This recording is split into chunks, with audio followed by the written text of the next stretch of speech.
NCP বাংলাদেশে নতুন বন্দোবস্তের রাজনীতির কথা বলে নতুন ভণ্ডবস্তের রাজনীতি করছে। জামাতের মস্তিষ্ক দ্বারা এই মুহূর্তে পরিচালিত হচ্ছেন নাসিরউদ্দিন পাটোয়ারি যেভাবে রাজনৈতিক ভণ্ডামি শুরু করেছে। সরকারের নির্বাচিত মন্ত্রীদেরকে আপনারা গালিগালাজ করবেন আর বলবেন যে আমরা কিছু বলতে পারবো না, এটা তো ভাই হয় না। এনসিপির উচিত এই মুহূর্তে ইতিবাচক রাজনীতি করা। গণঅভ্যুত্থানের মধ্য দিয়ে বাংলাদেশে আওয়ামী লীগের পতন হয়েছে আর দিল্লিতে কবর হয়ে গেছে। আওয়ামী লীগ বাংলাদেশে আর রাজনীতিতে ফিরতে পারবে এটি আমি বিশ্বাস করি না। দেখেন, যদি শেখ হাসিনা পালিয়ে না যেত সেক্ষেত্রে অন্য কিছু করতে পারত। AKS অর্জন করলো গিনেস ওয়ার্ল্ড রেকর্ডস। AKS যেহেতু পালিয়ে গেছে, এই পালিয়ে যাওয়ার মধ্য দিয়ে আওয়ামী লীগের সমস্ত নেতাকর্মীরা তারা মনোবল হারিয়েছে। আমি বাংলাদেশে এখনো পর্যন্ত যারা আওয়ামী লীগের নেতৃবৃন্দ কর্মীরা আছে তারা কেউ জুলুমের শিকার হচ্ছে। মাননীয় প্রধানমন্ত্রী কি বলেছেন? আমার এই মেরুদণ্ড ভেঙে দেওয়া হয়েছে, আমি যদি পাল্টা এখন মেরুদণ্ড কারোর ভেঙে দিই আমার এই ব্যথা কি কমবে?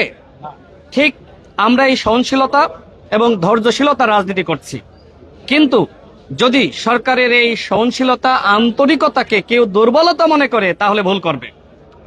তবে আমি লক্ষ্য করছি যে গণঅভ্যুত্থানের পরে এনসিপির কতিপয় নেতৃবৃন্দ, বিশেষ করে নাসিরউদ্দিন পাটোয়ারি যেভাবে রাজনৈতিক ভণ্ডামি শুরু করেছে, আর যদি সে কোথাও গিয়ে স্থানীয় জনপ্রতিনিধি তাদেরকে বিষোদ্গার করে, গালিগালাজ করে, মানহানি করে, তাহলে কিন্তু স্থানীয় নেতৃবৃন্দ এবং সংক্ষুব্ধ জনতা তাকে কিন্তু ওই এলাকা ছেড়ে আসতে দিবে না।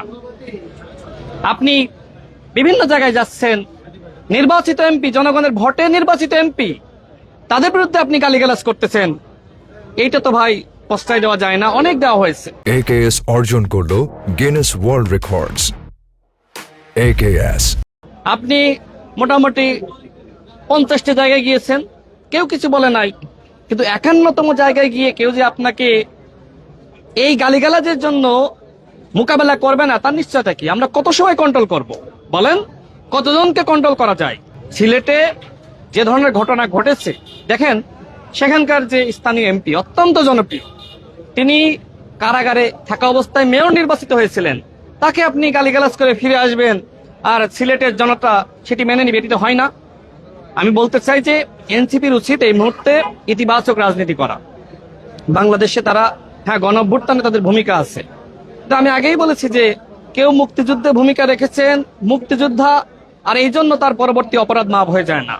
সুতরাং গণঅভ্যুত্থানে আপনি নেতৃত্ব দিয়েছেন, আপনি ভূমিকা রেখেছেন, এই জন্য পরবর্তীতে আপনি যে রাজনৈতিক অপসংস্কৃতি, আপনি যে রাজনৈতিক মাঠকে আপনি গালিগালাজের মাঠে আপনি তৈরি করেছেন, এইটার জন্য ভাই আপনার খেসারত দেয়া লাগবে।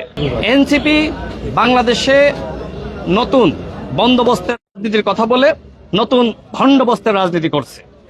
আমি তাদেরকে বলবো, গঠনমূলক রাজনীতি করেন। আপনারা জামাতের মস্তিষ্ক দ্বারা এই মুহূর্তে পরিচালিত হচ্ছেন। জামাত অত্যন্ত চালাক এবং ধুরন্ধর একটি রাজনৈতিক দল।